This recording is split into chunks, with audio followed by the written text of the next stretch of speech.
and the doctor says that the blood flow to the brain was reduced up to 40%.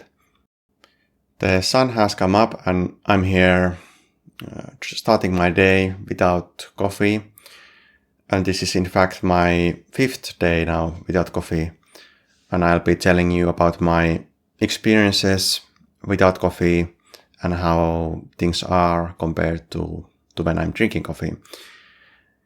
And I'll be covering the number one reason that made me stop coffee consumption and what happened.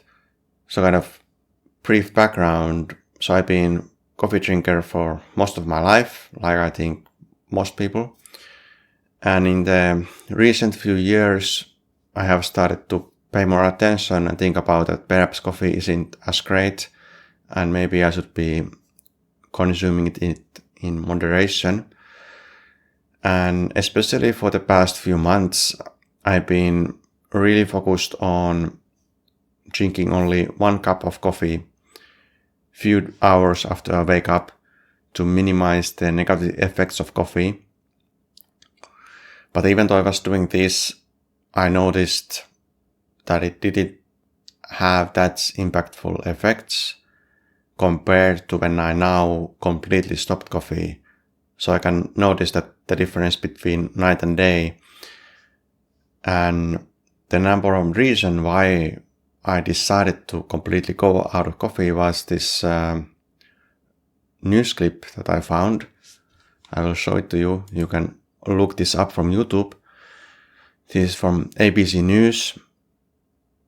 So in this clip, this lady went to the hospital to take an MRI scan before and after she drank 1 cup of coffee, and then with the doctor they were comparing the brain scan results, and the doctor says that the blood flow to the brain was reduced up to 40%. Which when I heard this, to me that sounded like, is that what's going on? Like when I drink coffee, even 1 cup, am I reducing the flow of blood to my own brain? And I started to think about it, like how does it really affect me and my ability to do work, to think, to operate, and to be creative. So I started to think like perhaps coffee is limiting my full potential.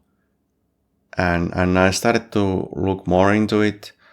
I did some research and like pros and cons.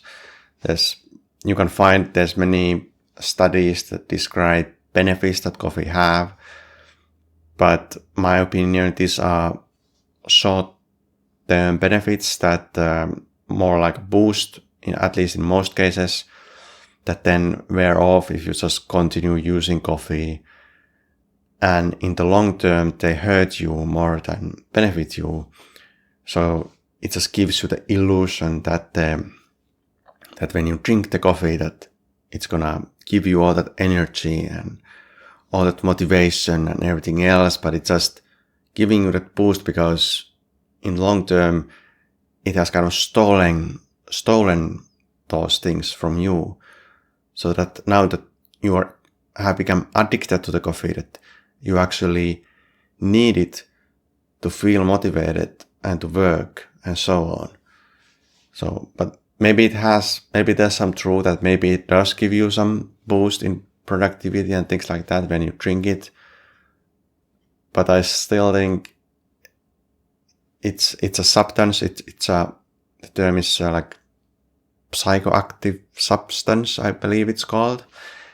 And it's really like, it's like a brain altering drug, basically. It changes some chemistry in your brain similar to other drugs like alcohol or cannabis or whatever, heroin, or whatever drug, mushrooms, like all these drugs or substances are of course very different and more some are more harmful than others, but they all change the brain chemistry as far as I understand it at the moment. So I'm not an expert, and I'm not going to be trying to explain what's going on in the brain, and I even didn't really try to understand it, because I think we don't need to understand that to make a decision if coffee is right for me or if it's right for you. Like, we can just experiment and try it ourselves. And that's what I would encourage you to do. And in this video, I'm going to be just showing you or telling you about my experiences that perhaps inspire and motivate you to also give it a try and see for yourself how you feel. Regarding the blood flow, there was this other study, and I wanted to kind of back this up with more information. So I did go and look up this study about the effects of caffeine on the cerebral blood flow. And when we scroll down to the introduction, we will find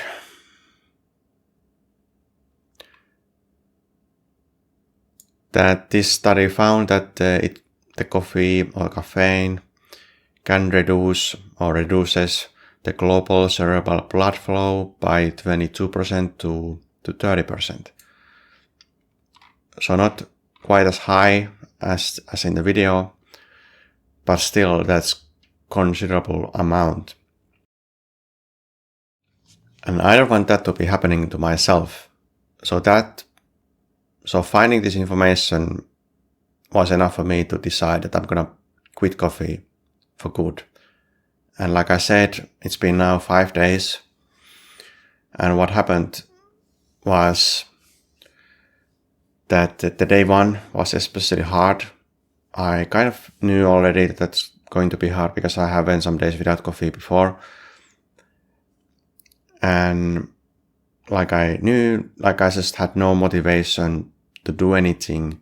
It was very hard for me to get myself curious or really wanting to do much of anything. So I mostly just relaxed and tried to take it easy to get over this withdrawal symptom. And again, like this was 1 cup a day what I was drinking, and I'm getting this strong withdrawal symptoms. So I think if you're drinking more than that per day, you probably should first limit and decrease your intake of caffeine over time to minimize the withdrawal symptoms. Or then you need to have like not much that you need to be doing in the following days, and just take it easy. But then I started to see some improvements on the day 2. I still didn't feel that great, but there was definitely improvement. On the day 3, I was more or less working normally. I think I was still kind of feeling not so motivated and not so like curious about things as I normally would do. But then on the day 4 and 5, where 5 is today, so especially yesterday, I started to notice that I think I'm now getting back to my normal levels, and I actually woke up at sunrise just like I did today. I did have to use an alarm, but waking up wasn't that difficult, and I wasn't so sleepy. As like if you're addicted to coffee, it can be so hard to wake up. But in this case, I just woke up and I got some water, and I was just sitting and kind of meditating and watching out of the window as the sun was coming up. So I found it really like a peaceful way to start the day. And also because I was so early, there's no rush, there's no anxiety that I need to get going because it's already so late. So I really like waking early. So I think I'm going to keep going with this rhythm and try to get to the point when I would naturally wake when the sun goes up and hopefully not even have to use an alarm to do that. And my thesis is that I can get there if I just completely drop coffee out of the picture. Another thing I noticed when I dropped coffee was the improved sleep quality. And to back this up, I have another study too that I quickly looked up. So I will just quickly show you. This is then the study on the quality of sleep.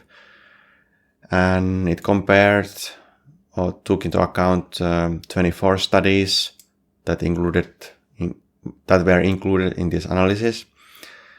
And it found that caffeine consumption reduced the total sleep time by 45 minutes and sleep efficiency by 7%. I didn't read the study. That's all I read. And the rest is just my own experience. Because that's what matters to me. That's how I can validate and see things for myself. And I can say for 100% that this has had a big effect on my sleep quality. Like I already mentioned, that how I feel so much more peaceful and I'm able to meditate and just quiet my mind during the daytime. But then also when I sleep, the sleep is so much deeper. And I've been dreaming every night and I can remember at least some of my dreams, which is not the case usually when I drink coffee. And when I was coming out of the coffee, then I was also feeling the need to take more naps. So I was getting more tired during the day. And even yesterday I was taking like a short nap during the midday just because I kind of felt like it. And it gave me a little extra kind of boost as I was switching tasks. But then the previous days, the first days, I was sleeping a lot. There was a lot of rest that my body needed, I guess. But now, after the 5 days, like the day before the sleep, for example, I just had the last night, I would say was like top-notch quality. And I feel really refreshed and I had this deep dreams, like I was really on this deep stage of it was not on the surface level. That I think when we drink coffee, we are a lot of times when we sleep, we are more on the surface level of sleeping. So it's not that deep, and it cuts off from the better stages of sleep that are very important to heal our brain and to kind of make these new neural connections and to remember the things we did and to learn and so on. So I think at this point I have covered mostly my experiences, everything that comes to my mind at now. Like you can go and look up like this list of 10 benefits and there's 10 cons and how coffee increases your anxiety and this and that. But I think we all know that, but I think just the main thing is that hoping this video will encourage you to give it a try and see for yourself. Because I think we shouldn't be just trusting some sort of external source or study or me or this video. Like we should be trying things out for ourselves and experimenting, because then we will know what it means for us, as we are all individuals after all. So I'm gonna be continuing with this experiment and seeing what type of additional benefits I do get, maybe after 1 week, after 2 weeks, or even after a few months. So I do suspect that it's gonna stack up and give me more and more benefits as I'm less dependent on the coffee and as the effects wear off. So thank you for watching, and be sure to quit coffee.